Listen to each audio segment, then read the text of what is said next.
So on restarts is going to be very important. That will be the best time for guys to take advantage of the fresh tires.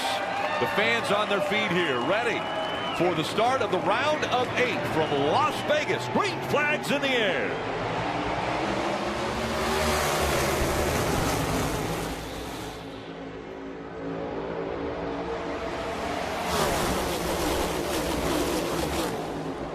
Pretty even on this restart. Everybody side by side. A little bit of momentum off the top here. Christopher Bell thinking about making it 3 wide on Joey Logano. 3 wide entering the corner. Bubba Wallace in that 45.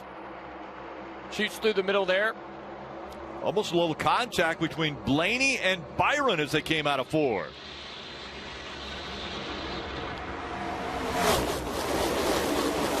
Still side by side out front. Reddick on the bottom. Cindric in the preferred line up high.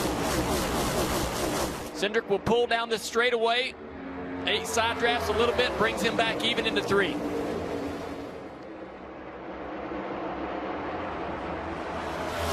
Cindric right on the door. Now he's got an advantage with that outside groove down the front straightaway. All this is bringing Byron right into the fight. Where does Byron go? You see him bottom out through the bumps there.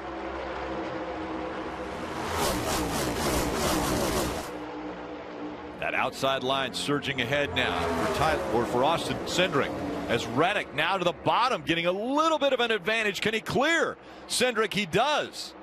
He finally makes that move, and let's see what he does down here in turn 1 and 2. Rick, does he run the middle of the racetrack and take that line away from the 2 car? Has he been comfortable on the bottom? Does he stay there?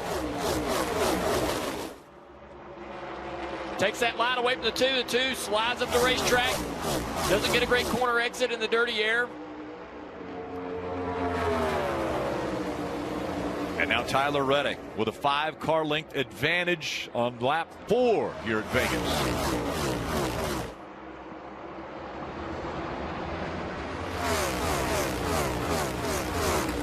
This was coming out of turn 4. Look at the closeness right there. Maybe even a little contact between Byron and Blaney.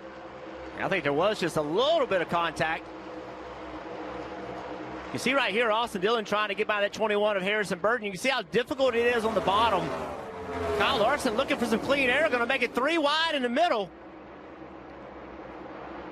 That wasn't a good idea. Now the 5 slides up the racetrack on corner exit, loses a lot of momentum down the straightaway here.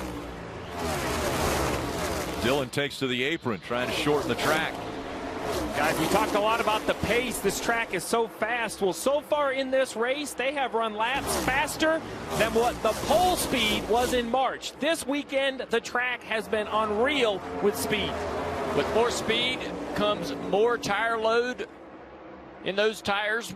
Issues we saw at Texas, concerned about speeds, loads, air pressures, has to be on the minds of all the crew chiefs out there today. Listen in to the 12 and what Blaney's saying. I got a vibration in the front already. I don't know why. Man, a vibration in the front. So we've heard a lot about loose wheels, but we haven't even had a pit stop. So you would assume that this is something other than a wheel. We're just going to have to continue to monitor it, Junior, and see what it could be at this point. The car did not fire off good at all the first couple laps. He is fighting back now. It seems like things may have gotten better, or he's understood how to drive the car with the issue. He's back to the back bumper of Byron for 3rd place. Right, Dale, and I actually think it could be just a handling condition because he came on the radio after that and said it was chattering and just tight through the center of the corner, so could potentially just be a little tighter than what he had in practice. I tell you what, though, I chatter in a tire running this speed just doesn't, to me, I don't know how you run this fast and chatter the tire. When we talk about chatter in the tire, sometimes the car doesn't drive very good, and the tire actually feels like it's bouncing across the racetrack, and you feel that in the steering wheel. With that issue they had in practice, Ryan Blaney's nerves are pretty high at the moment, having a vibration this early.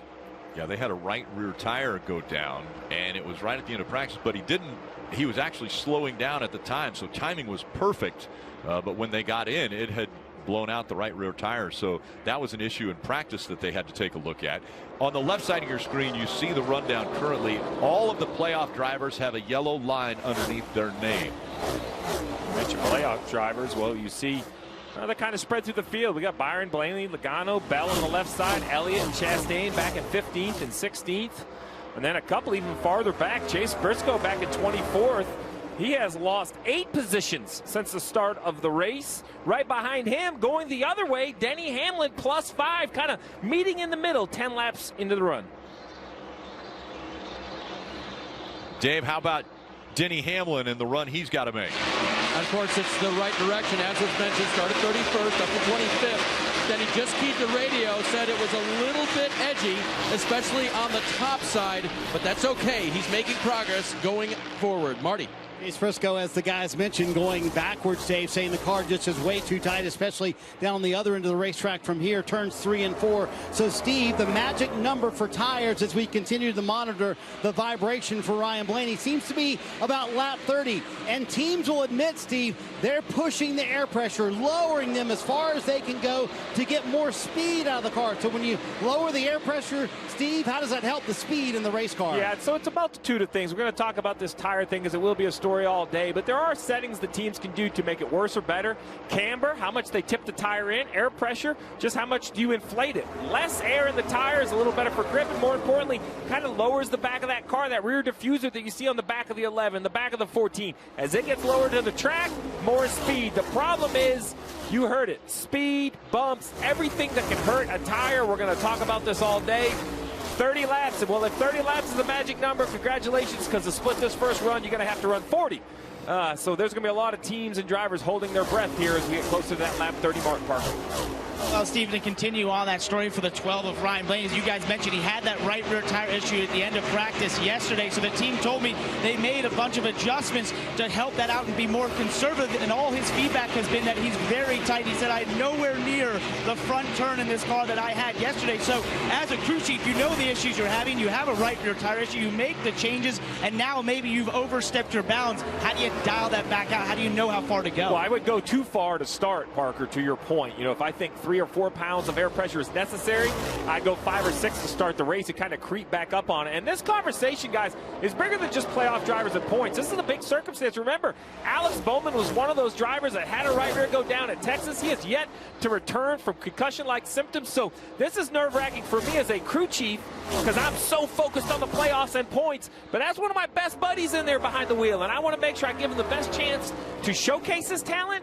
But it can be nerve-wracking at times when you just know that this potential issue is looming. Right on the razor's edge as the boys are back in Las Vegas. Tyler Reddick back out front. Cindric running second. And Byron, the highest playoff driver in the field at third.